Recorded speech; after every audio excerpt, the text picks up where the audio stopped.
This is the highest, probably most rated mobile game I have ever seen. Almost 2.3 million reviews so far. Holy, man, that is actually ridiculous. And you know what? Today, I'm hoping we can take a few minutes and find out why that is. Now, before we do go any further, I want to go ahead and preface this video by stating that yes, the game is titled AFK Arena, and although it is titled as such, I feel like the title itself is a little bit disingenuous, as the game is actually not really all that AFK and requires you do quite a bit. To start things off, we are greeted with the history of the game. I had skipped it initially, and guys, do not judge me here, okay? This was an accident. Okay, well, maybe it wasn't so much an accident, I was just like mashing through it, and apparently I may have clicked skip. I'm not entirely certain. But you know what? I really didn't think that the game was going to offer much or provide much in the way of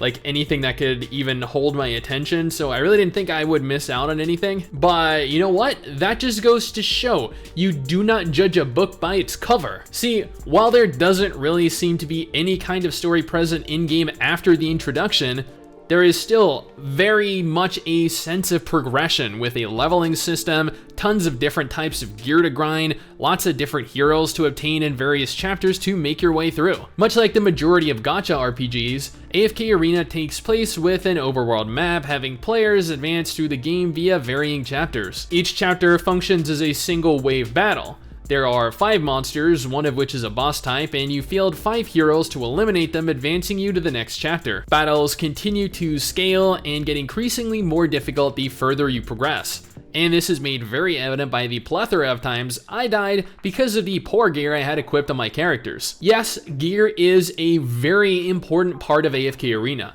Without it, your characters will fail to live long enough to see the damage required to actually defeat your opponents. But not only that, you have to individually level your characters with XP you accumulate over the course of the game. This requires actual forethought, as I had leveled my mage first and I kept losing my frontline fighters to enemies, resulting in my mage repeatedly dying. Because honestly, it doesn't matter like how high leveled your mage or your archer is, if they're lacking in gear and they don't have any kind of physical protection from waves of incoming enemies, they're gonna die. It does not matter how much damage you're dealing. And in retrospect, that kind of makes sense to me now. And yeah, that was something that I ended up instantly regretting. So guys, learn from my mistakes.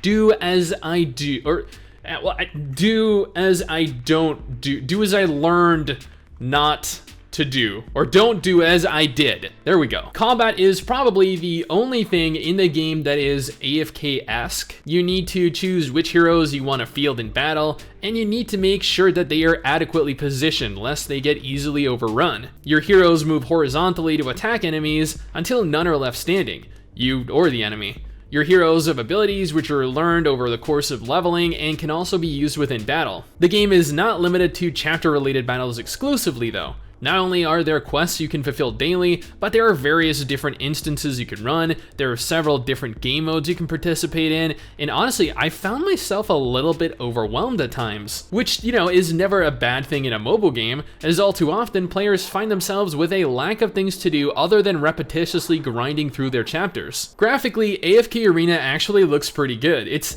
not your normal anime-esque or Eastern-looking game, which is something that I'm surprised by, but it still has a very polished, cartoonish vibe to it. Character models, special effects, even environments in battle all looked really solid. If I had to complain about anything in specific, it was that there wasn't any story, but at the same time, I think that this is a game that is aimed more at letting you just have fun building teams and watching how they fare against hordes of incoming enemies. I know there's a market for games like that, and tackling it with that mentality, you know what? I actually kinda had fun. But that's just my opinion, my first impressions of the game. What do you guys think though? Is this something you'd be interested in? Let me know down in the comment section below. Anyway guys, that is it for me. Thanks for watching. Hopefully you enjoyed the video. Don't forget to subscribe for more content like this, and I'll see you all next time. Peace.